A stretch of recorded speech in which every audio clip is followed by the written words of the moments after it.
Welcome to the Deep Dive, your shortcut to being well-informed. Today, we're taking a closer look at the 2025 Roku 32-inch Select Series Full HD Smart TV, the Model 32R3C5. Right? And it's just $139.99. I mean, this isn't just any TV. It feels like Roku's latest move to really put their operating system directly into your hands. Yeah, it's really an integrated delivery system for that Roku OS, isn't it? Giving you that sort of unfettered access to content at, well, a really aggressive price. Exactly. And what's fascinating here, I think, is how it perfectly shows Roku's core strategy. They really understand that for a lot of people, the experience of streaming, the software ease, that's paramount. Mm-hmm. They're basically banking on that interface being so good that you'll accept, well, the necessary hardware compromises to hit that low price. It's a very strategic bet on software winning out. Okay, so thinking about that price and the focus on the OS, who is Roku really targeting here? Who's the ideal person listening right now thinking, yeah, that sounds like it's for me? Well, from everything we've seen, it seems clearly designed for, secondary spaces.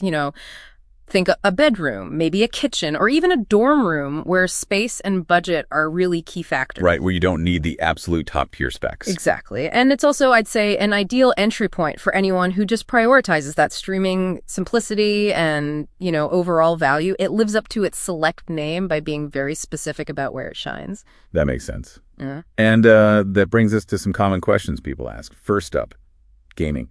Can you actually hook up a console and have a decent time? Oh, absolutely. Yeah, it has 3 HDMI ports, which is quite generous, actually. So your Switch, maybe an older PS4, Xbox One, they'll connect just fine. Okay. And for casual gaming, look, it's 1080p picture and that 60 frames per second refresh rate.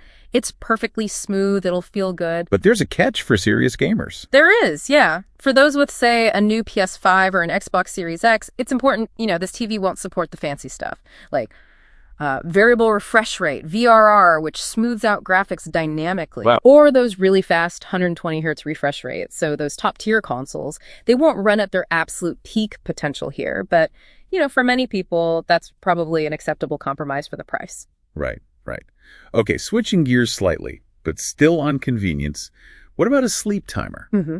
Lots of people want that, especially for a bedroom TV. Does it have one? Yes, definitely.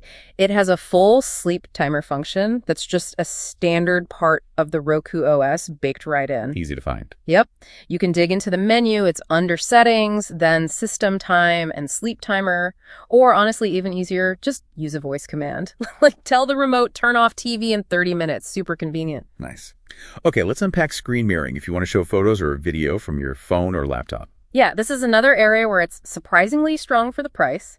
It's equipped with both Apple AirPlay 2, so that covers your iPhones, iPads, Macs, and Miracast for Android devices and Windows PCs. So pretty much universal compatibility then. Pretty much, yeah.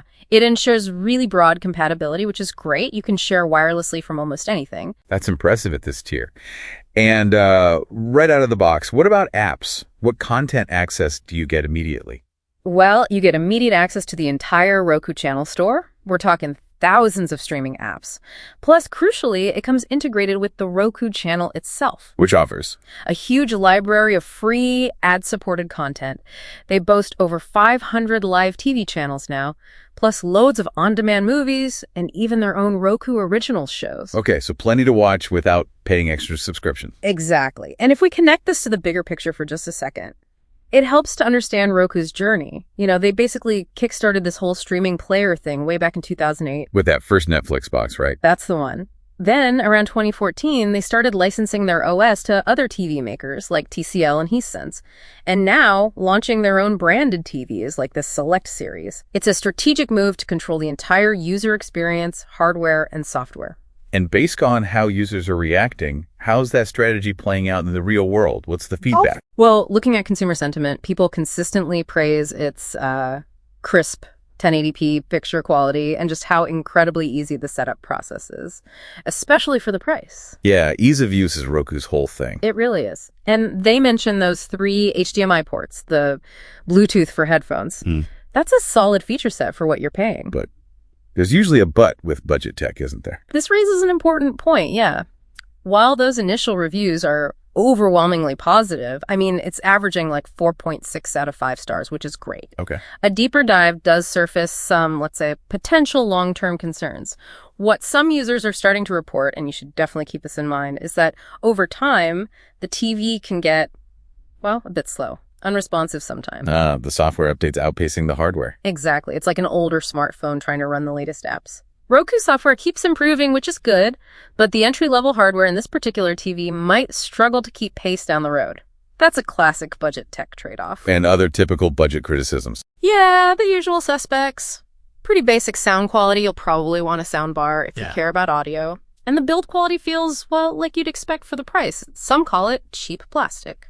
Okay, so pulling this all together, what does this mean for you, the listener? Well, it sounds like the Roku 32-inch Select Series is highly recommended for those secondary spots, bedrooms, kitchens, or for budget-conscious buyers, definitely.